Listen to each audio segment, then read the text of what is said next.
New Horizons Radio.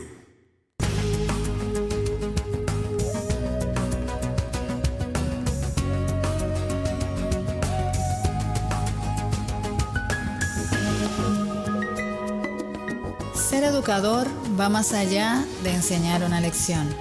Es impactar la vida de un ser humano por medio del ejemplo y el amor. Es por esto que hoy en New Horizons Radio reconocemos al Educador del Mes. Señores, y tenemos acá con nosotros el placer de tener a Amalia. Amalia, bienvenida al programa. Yo creo que es la primera vez que tú vienes acá a New Horizons Radio, ¿verdad? Hermoso, hermoso el set, un cuerpo capital humano activo que tienen aquí y estoy muy emocionada de ver que tú tienes New Horizons Radio. Admito mi ignorancia,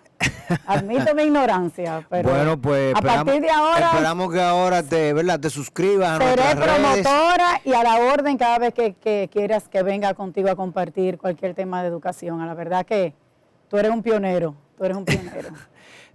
Bueno, esto es el producto y el fruto del trabajo de mucha gente, como tú te imaginarás.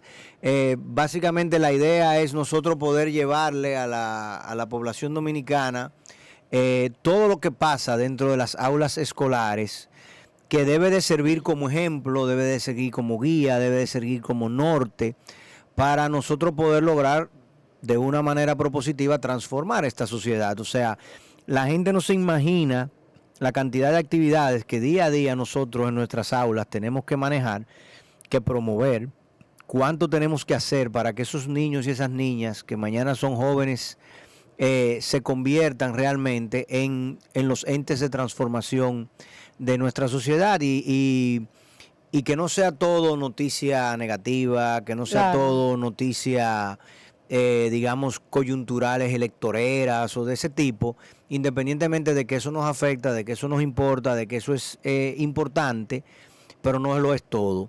Y entendíamos que el sector educación privada requería de un espacio que no necesariamente los medios tradicionales nos otorgan, ni nos buscan, solamente nos buscan cuando hay una emergencia, cuando hay una situación de pánico. Sí, y fíjate, inclusive ahora, en estos días que estamos manejando ciertos pánicos, todavía en estos días manejando ciertos pánicos, la idea no es utilizar la ciencia, utilizar la academia para resolverlo. La idea es sentirnos temerosos, sentirnos inseguros y dentro de esas inseguridades pues crear mayor incertidumbre. Lamentablemente. Pero aquí estamos contigo para celebrar contigo el que tú seas elegida como la educadora del mes. Es una sección que para nosotros es muy importante todos los meses poder sacar a la luz a aquellas personas que han dedicado un tiempo o toda su vida a sacrificarse por tener un centro escolar, manejar un centro escolar o promover uno o varios centros escolares.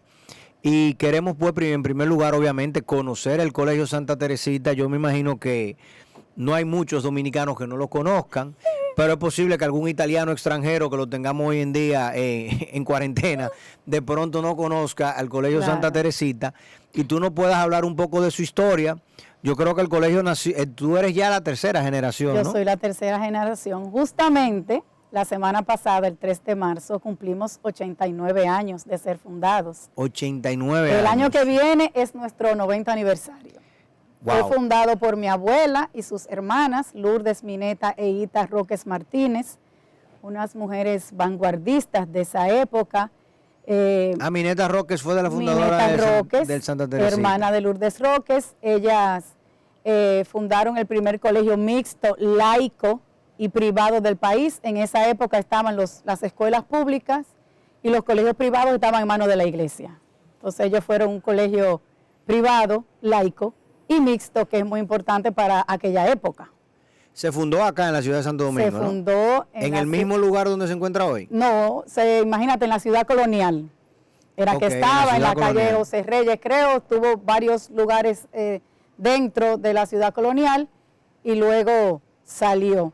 Incluso yo nací en los Estados Unidos porque mi padre era pediatra, el doctor Sergio Inchaustegui, y cuando regresamos al país, el colegio estaba en la avenida Bolívar, no donde estuvo la primaria después, sino en la Bolívar, y en la Revolución del 65, los Marines americanos hicieron un campamento. Un campamento ahí, y dice, mi padre nos contaba que gracias a Dios sacó los pasaportes americanos de nosotros para que lo cogieran un poco suave con nosotros, y un marín le dio con la bayoneta al sillón de mi abuela. Ella siempre nos decía, que ella le decía, you kick my own chair because you cannot kick me. Eran mujeres muy guapas de esa época. Mis primeros recuerdos de mi vida, yo nací en el 62, fueron del 65, es decir, de la época de la revolución. Tú tienes memoria, apenas con 3 años te recuerdas. Sí, recuerdo. Me imagino que fue algo muy impactante. Recuerdo cuando pasaban el sonido de la avioneta y el helicóptero que pasaban, entonces cogíamos y nos poníamos en el pasillo. Recuerdo cuando salían los casquillos de las balas en la calle. Sí, son mis primeros recuerdos de esa época. Ellas también, en la época de Trujillo, eran mujeres que amaban la libertad, la dignidad, y muchos hijos de antitrujillistas que no tenían, imagínate, otras escuelas no se atrevían mucho a tenerlos en su colegio, estuvieron allá, doña Milagro Ortiz Bosch y todo ese grupo. Estudiaron en Santa Teresita. En el colegio Santa Teresita. Ok, y entonces, pero en esa época era un colegio privado. Privado. Con su propia identidad. Su propia identidad, su propia ideología, incluso. ¿Y entonces cómo se manejó con la dictadura? Muy duro y de una manera muy valiente. Nosotros todos los viernes se hacía en aquella época, y todavía se hace, el juramento de la bandera. Y el juramento de la bandera termina diciendo: Gloria Duarte Sánchez y Mella, que viva la República Dominicana. No decía que viva el benefactor de la patria. Fueron y la visitaron y le dijeron a mi abuela que tenían que decir que viva Trujillo. Ella le dijo, pues dígale a Trujillo que no se hace más el juramento mientras él sea presidente. Y no se hizo más el juramento hasta que él cayó. Oh, Dios mío. Eran guapas esas mujeres. Sí, pero muy guapa. Y de Mineta Roque, si te cuento. Exactamente. Ella fue hasta correo a través de la embajada de Italia con las personas que estaban exiliadas, y cogía toda esa correspondencia y la llevaba, y tuvo personas escondidas en su casa. Eran mujeres. Y entonces luego pasa de tu abuela. Mi abuela, sí, cuando el colegio va creciendo se divide la primaria y la secundaria. Mi madre pasa a ser la directora de la secundaria, y Mineta Roque se queda en la primaria, que está en la Bolívar. Ajá. Que al fallecer Mineta Roque, ese colegio lo toma Colapec. En estos días, sí. Sí, o sea, y eso fue cuando ella murió. No. Sí, cuando ella murió. O sea que ella pero eso hace 10 años quizás, más o menos. El Mineta Roque, yo recuerdo que eso era Colegio Mineta Roque. Colegio Mineta Roque, toman el nombre. Frente a la doctor Betance, sí, ¿no? Lo que pasa es que ya ahí lo que hay es una escuela de APEC de idiomas, porque eso pasó, entonces con la APEC lo mudó junto con su otro colegio. Pero tu tía estaba viva todavía. No, en ese momento no. No, digo, hace 15 años, digamos. Bueno, cuando Mineta Roque fallece, ya el colegio era la primaria. Okay. Entonces se le pone Mineta Roques y ellos forman su propia secundaria. Nosotros que éramos la secundaria, fundamos nuestra propia primaria. Okay. Que eso es en la época que mi hermana Victoria estaba estudiando educación, y ella también animó a mami a que tuviésemos nuestra propia primaria. Entonces así se independizan los dos colegios. O sea que la primaria del Santa Teresita se convierte en Mineta Roque. Sí, para nosotros sí, de historia reciente, por decirte, 25 años para acá, que hicimos nuestra propia primaria, y los dos colegios se separaron. O sea, ¿y cuándo se separó originalmente? ¿70, 80, por ahí? Eso fue hacia el 90. O sea, que en 1990 ustedes terminan siendo nada más bachillerato. Sí, y ellos solamente primaria. Entonces, el bachillerato... Algo parecido como quizás al Babeque, ¿no? Que tiene Babeque primaria, Babeque secundaria. Es como si de repente Babeque primaria decidiera poner su propia secundaria, y Babeque secundaria decidiera poner su propia primaria. Que bueno, que creo que son gestiones distintas. Son gestiones distintas. Son colegios distintos. Sí, el Babeque primaria le pertenece a la familia de Francete Armentero y Raquel, que casualmente es sobrina mía, pues está casada con mi sobrino.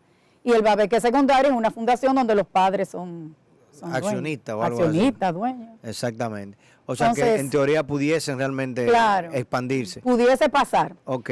Como tú contaste, yo estudié economía igual que tú. Imagínate, yo me gradué en el 79, luego de los 12 años de Balaguer, y teníamos Recién terminado. esa ilusión, ¿verdad? Como de que con el cambio de gobierno el país se iba a desarrollar y mi sueño era tener una República Dominicana desarrollada, educada, y estudié economía.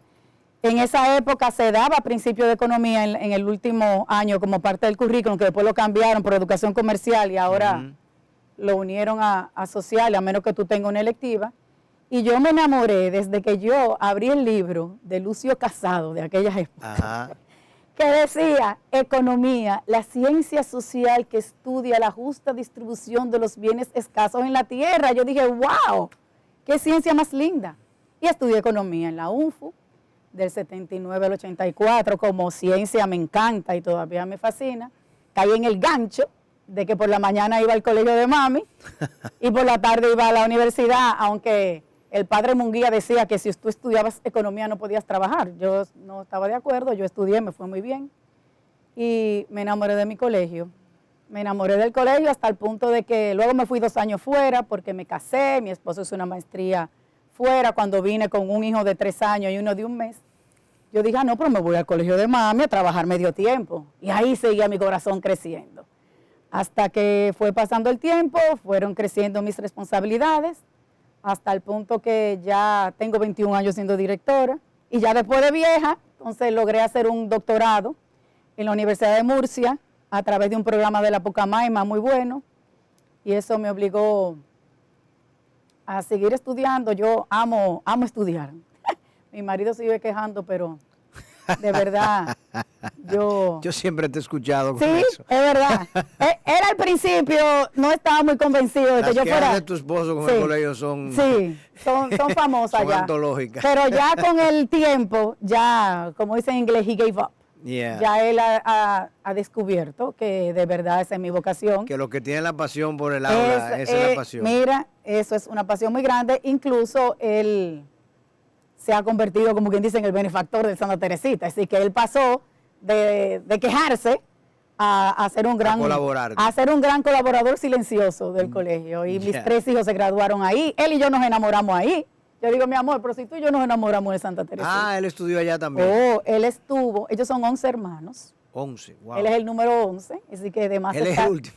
De más está decirte que era el niño malcriadito de la casa, ¿verdad? Yeah. Sus hermanas, 6 hembras, estudiaron en el Colegio Santo Domingo, los 5 varones en La Salle, y cuando él estaba en 4º bachillerato de aquella época, parece que un cura le arrebató el examen, él se lo quitó otra vez al cura, ahí se armó un lío y lo sacaron de La Salle. Entonces, a través de una tía, llamaron a mami, y él entró a Santa Teresita. Él terminó en Santa y Teresita. entró a mi curso, ya tú sabes. Él dice, bueno, yo dije, déjame sacar buena nota. ¿A quién voy a enamorar? Y agarró a la hija de la directora. Inteligente. Hasta el día de hoy, claro. Inteligente. Y yo dije, bueno, yo no voy a tener un novio que saque mala nota. Lo puse de una vez a ponerse en onda y a sacar buena nota. Señores, vamos a hacer una breve pausa y regresamos en breve con más acá con Amalia. Ay. Qué interesante he tenido conocer y hablar contigo de este tema. Es verdad. Venimos en breve. New Horizons Radio. Señores, estamos acá de regreso con Amalia Inchausti, directora y obviamente hija de los fundadores del Colegio Santa Teresita. Amalia, vamos a hablar precisamente de eso. Hoy en día, el Colegio Santa Teresita tuvo un intento, ¿no? Un asomo de incluirse dentro de la cartera de colegios que maneja el Ministerio de Educación en un esquema de cogestión junto con los colegios privados. Por razones que no es necesario comentar demasiado, pues ese acuerdo tuyo o ese preacuerdo se cayó. Sí. ¿Cómo ves tú hoy en día entonces el rol de lo que está haciendo el Ministerio de Educación y los colegios como el tuyo, que de pronto le interesaba o ven una posibilidad interesante de que exista acá en República Dominicana esa dualidad, donde con fondos públicos se cogestiona y se gestionan centros educativos privados, de tal suerte que obviamente los usuarios, los dominicanos, tuviesen la opción de un esquema de educación donde las decisiones obedecen a la dinámica del sector privado, aunque el financiamiento sea fundamentalmente de origen público. Bueno, eso que tú cuentas es cierto, en teoría suena hermosísimo. En el receso te contaba que estuve en Finlandia, donde todos los colegios son de administración privada con fondos públicos.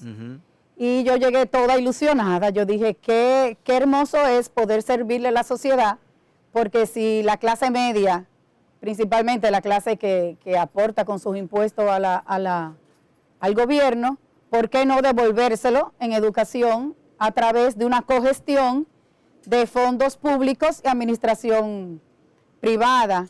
El acuerdo no se pudo realizar y le doy gracias a Dios que no se pudo realizar, porque creo que por lo menos en este momento no estamos preparados para que en esa cogestión el colegio pueda tener independencia. Y yo creo que la independencia, cuando tú quieres llevar tus principios y tus valores en tu centro, es muy importante. Entonces, me volqué hacia el sector privado. Por decirte, me inventé una copa de golf, que tenemos ya 2 años realizando, para buscar fondos que puedan servir de financiamiento para todos aquellos estudiantes que nosotros tenemos que son becados, ya sea por situaciones familiares o que los tenemos becados en el colegio, deportistas o de mucha calidad académica que no tienen los fondos. A mí siempre desde pequeña me ha preocupado el hecho de que la educación de calidad en nuestro país es un privilegio y que los colegios privados no son una opción, son una obligación.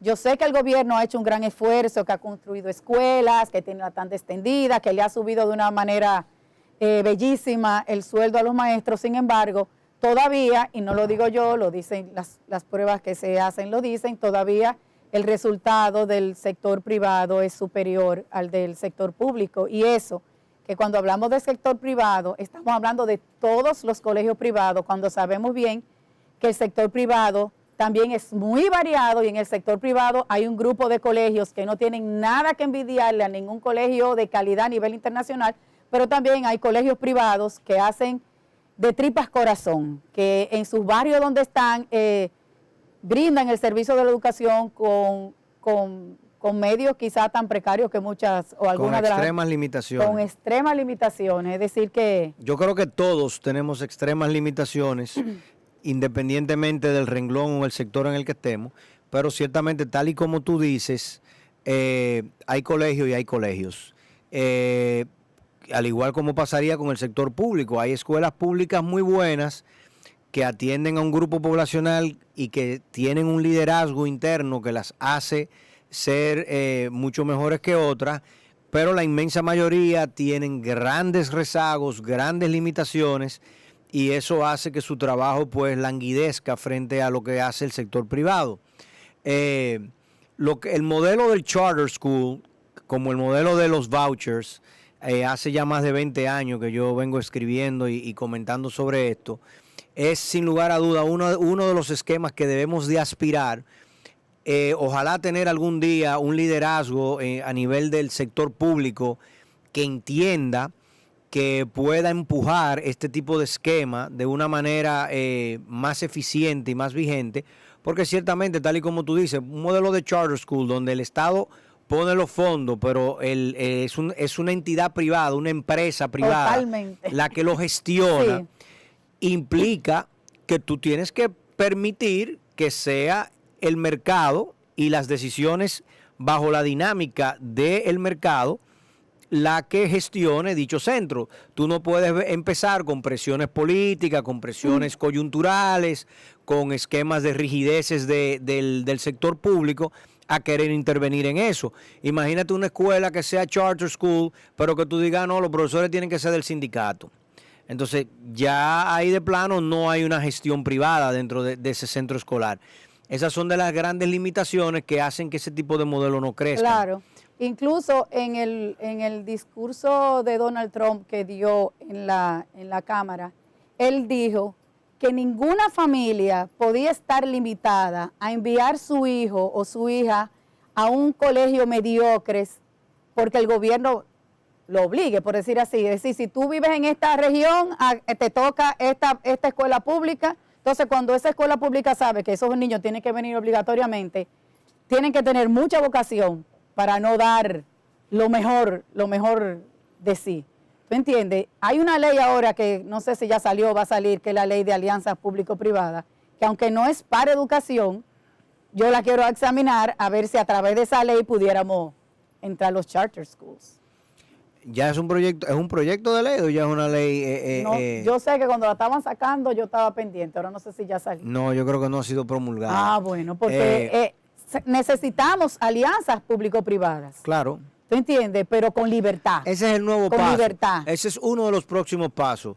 La inversión en escuelas públicas que se ha dado en infraestructura era uno de los pasos iniciales, digamos, una vez que ya tú tienes un presupuesto mayor, como es el tema del 4%, el tema que tenemos hoy en día es la calidad del servicio educativo, que sabemos que no ha mejorado, las garantías del servicio educativo, que también sabemos que tiene grandes deficiencias. O sea, tú comienzas el año escolar creyendo que vas a hacer una cosa y al final del año terminas haciendo otra cosa muy diferente. Muy diferente. La centralización por parte del Ministerio de Educación es otro de los grandes temas, porque es un organismo, como siempre hemos dicho, demasiado macrocefálico. Hasta la comida que le llevan a los estudiantes. Es muy grande y es inmanejable, se torna inmanejable. Y obviamente, pues entonces luego va a estar el tema de los modelos de gestión, que definitivamente van a afectar la calidad del servicio que tú brindes. Y la política adentro del ministerio.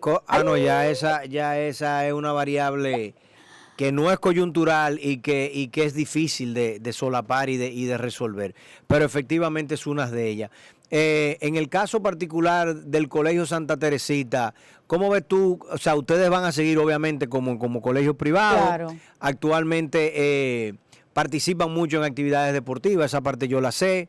Y en términos académicos, ¿cuáles son tus metas, digamos, o tus propósitos para los próximos años? Bueno, desde que yo tomé el colegio, que ya tengo 21 años siendo la directora, mi meta siempre ha sido elevar cada vez más lo que es la calidad académica de la escuela que demandan estos tiempos, tomando muy en cuenta lo que son las tecnologías, manteniendo los valores de cuando nosotros los fundamos, fortaleciendo el inglés como segundo idioma. Desde que yo cogí el colegio, lo primero que hice fue poner el inglés diario, porque yo entiendo que ya hoy en día el que no habla inglés se puede considerar un analfabeto, y poder atender las necesidades de los estudiantes. Es decir, no que el estudiante se adapte a la escuela, sino la escuela al estudiante, porque hay niños que les encanta el deporte, hay otros que les gustan las artes, hay otros que les gusta más la matemática que la otra. Entonces, uno poder ser uno que se desplace a ellos para poderle brindar esa mayor oportunidad, siempre teniendo en cuenta que el amor es el ingrediente más importante para que cualquier niño aprenda. Yo crecí escuchando a mi abuela diciendo eso y ahora la neurociencia lo confirma, porque el oxígeno, cuando llega al cerebro y el niño está contento, aprende mejor, y eso es un factor muy importante. Es decir, elevar cada vez más la calidad académica, mantenerla a la altura de las demandas de este tiempo, manteniendo los valores. Nosotros somos un colegio que todavía canta el himno, forma fila y canta el himno todas las mañanas. Se lee la Biblia antes de cantar el himno y creemos en esos valores. O sea el gran reto, que sé que no es de nosotros solos, sino es de todos los que educamos, es poder integrar cada vez más a la familia, que la familia entienda que el primero que educa es el hogar. Nosotros en la escuela y los colegios complementamos esos valores que se siembran en el hogar.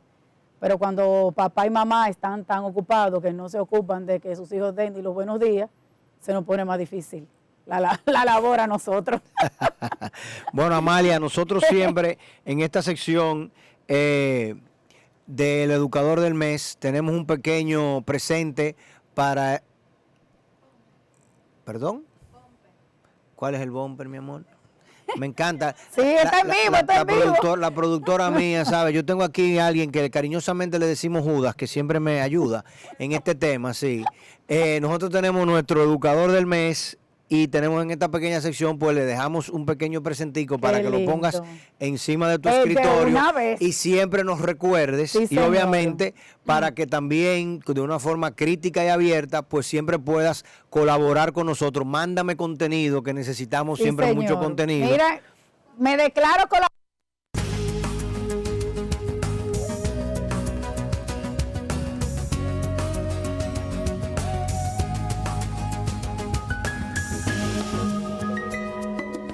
Ser educador va más allá de enseñar una lección.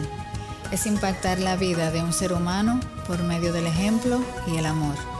Es por esto que hoy en New Horizons Radio reconocemos al Educador del Mes. Ay, family, qué lindo. Ah, entonces que ya... ¡Acabamos! ¡Todavía! Aire, Amalia. Me siento. Señores, Estoy muy emocionada hemos con tenido esto. con nosotros acá en el día de hoy, la mañana de hoy, a Amalia Inchaustegui, educadora de vocación, economista de formación originaria, aunque luego se dedicó a pleno pulmón Sí, señor. al tema de la educación. Tu colegio, un colegio de mucha tradición, de mucha historia en República Dominicana. Felicitarte por esa labor y por continuar, ¿no?, tratando de labrar. Sabemos que es complicado, es difícil, es un desafío nosotros poder lograr que en República Dominicana se brinde un servicio de educación de calidad, que el sector privado tenga su espacio y tenga Sí, su rol que señor. jugar. Hemos tenido siempre situaciones en eso, pero yo creo que en definitiva la sociedad valora, ¿no?, el esfuerzo, y nuestros alumnos, que son nuestro mejor ejemplo, pues siempre nos brindan la satisfacción. Cuando se tornan profesionales, lo vemos en el mercado laboral, lo vemos dirigiendo la cosa pública, lo La vemos felicidad dirigiendo más los grande destinos esa. nuestros. Esa es nuestra gran satisfacción. Y obviamente poder honrar siempre y agradecer a aquella persona que para nosotros es la más valiosa de todas, que es el profesor. El docente que está en el aula, que sacrifica su tiempo, su espacio, su creatividad, para garantizar que nosotros podamos reproducir ese talento día a día. Amalia, muchísimas gracias por estar con nosotros. Llévate ese presentico y recuerda de siempre de la comunidad Claro que de New sí. Horizons y obviamente de la comunidad de los colegios privados, que somos todos, y todo lo que podemos aportar. Regresamos en 30 segundos con nuestra sección final acá en New Horizons Radio. Gracias.